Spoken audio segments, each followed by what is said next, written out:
Hi gang, Rob here. It is the afternoon of 8 December 2023. Coming to you this afternoon with the sun going down, but on a beautiful late fall afternoon. 53 degrees, little breeze blowing.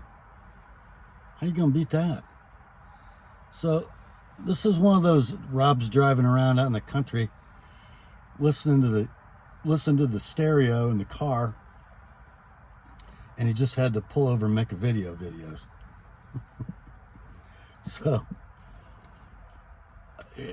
wow, I'm just kind of blown away here. The last 2 years, 2022 and 2023, we've been greeted, music lovers have been greeted with two absolute masterpieces by aging rock and rollers. In 2022, we had Out of the Blue, #1 album in the United States, Just Like That from Bonnie Raitt. Won the title track of which she won a Grammy earlier this year for. Best song by a female artist. Oh, the millennials were absolutely catatonic about that. Remember the headline? Unknown blues singer beats Beyonce and Taylor Swift for best song.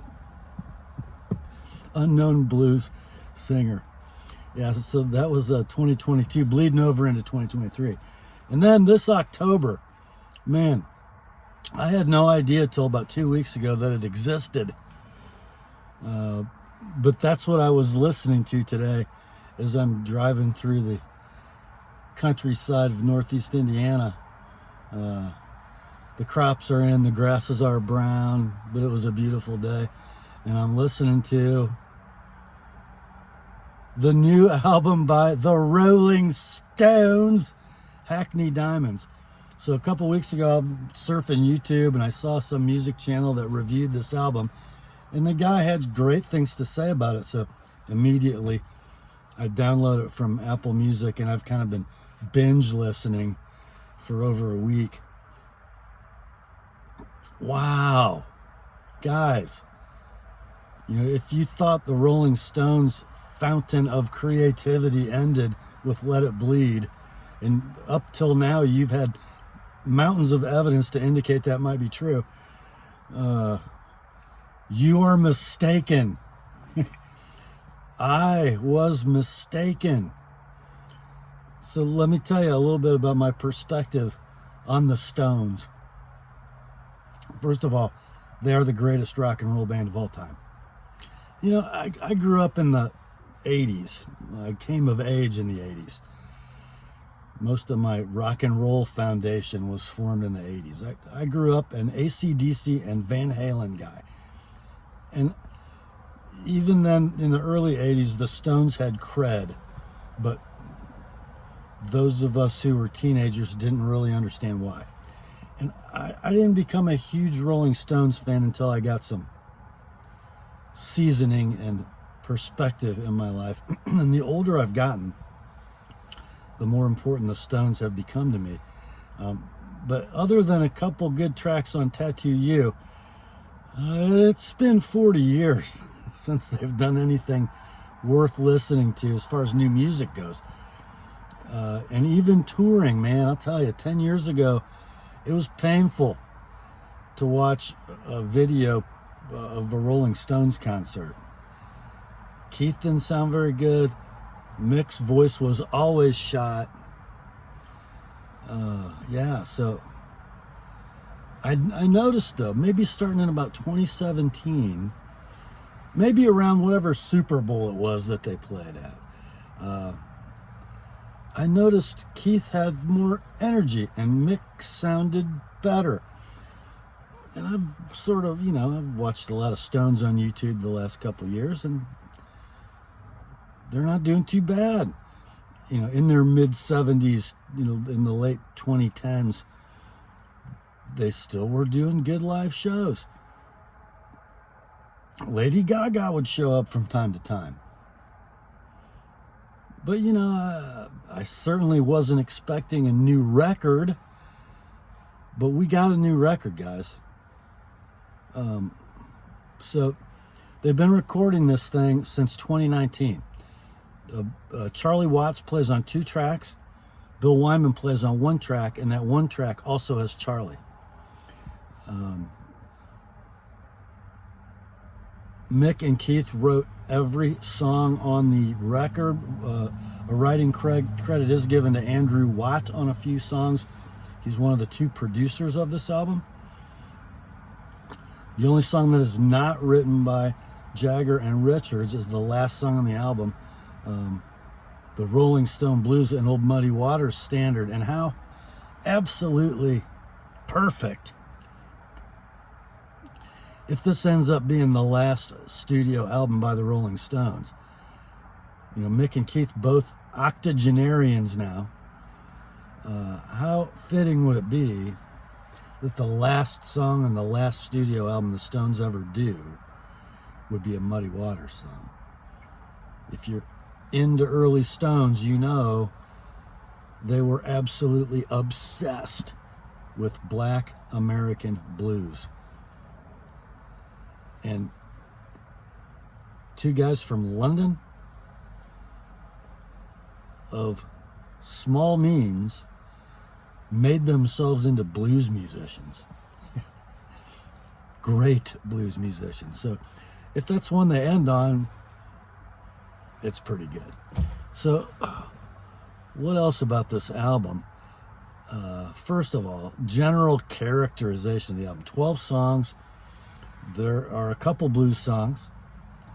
There's some 1 or 2 country-ish songs. There are a couple songs that are absolute rockers. And then some Rolling Stones singles, right? Songs that are designed to chart well, but they're pure Rolling Stones. The whole album is pure Rolling Stones. You know, that in the 80s and 90s, it was obvious they were trying too hard and they were out of gas. Now, as they're getting their 4th wind, it seems to me that they just don't care. And I mean that in the best possible way.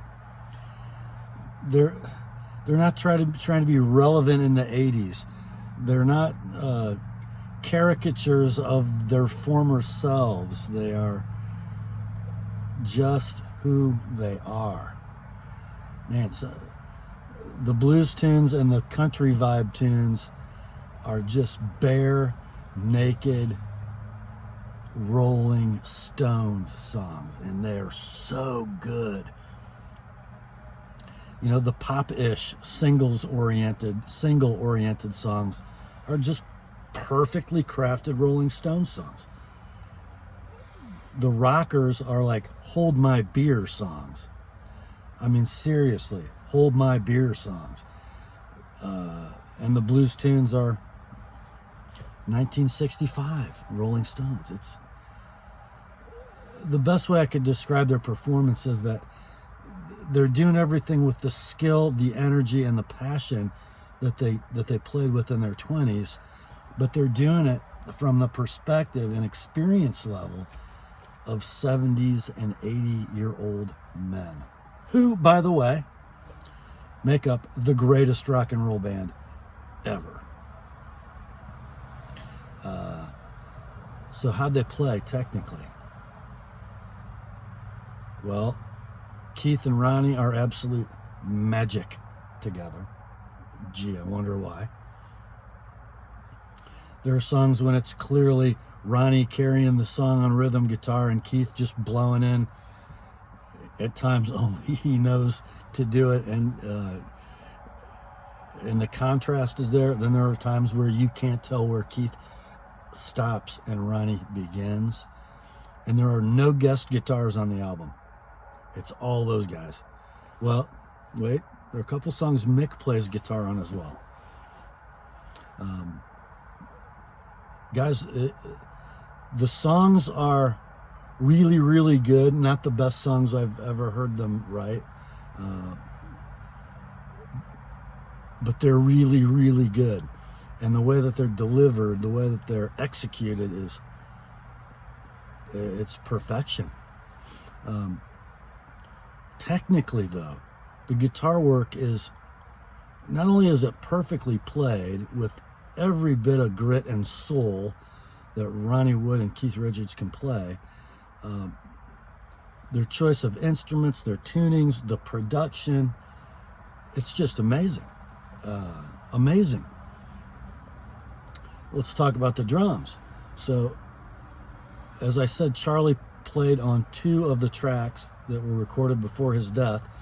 And years ago, when they started getting old together, Charlie told Mick and Keith, if I'm ever gone or unable to continue, there's one guy I want you to bring on if you're still at this, and that is Steve Jordan.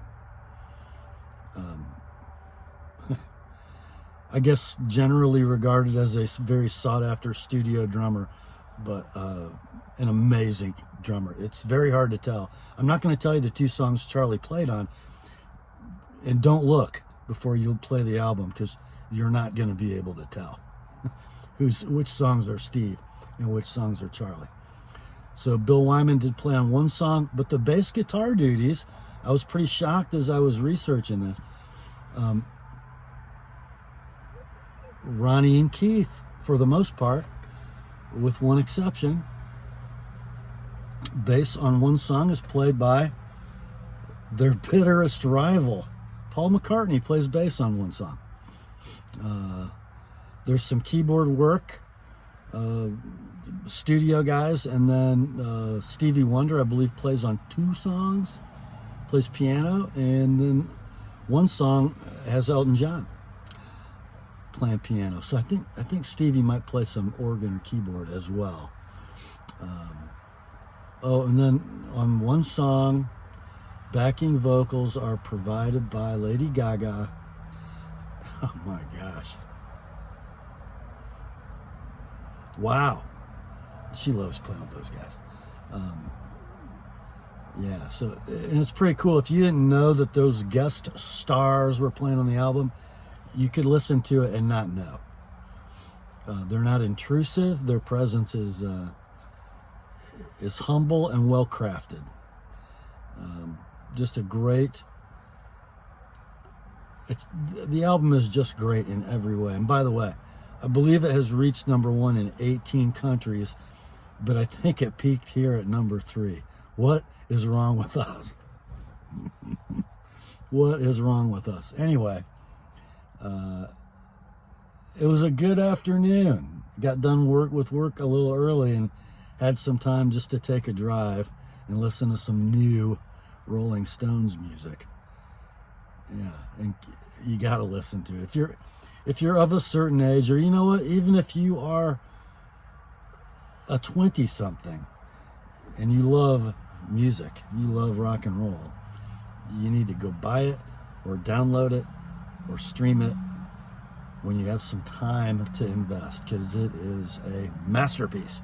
Hackney Diamonds by the Rolling Stones.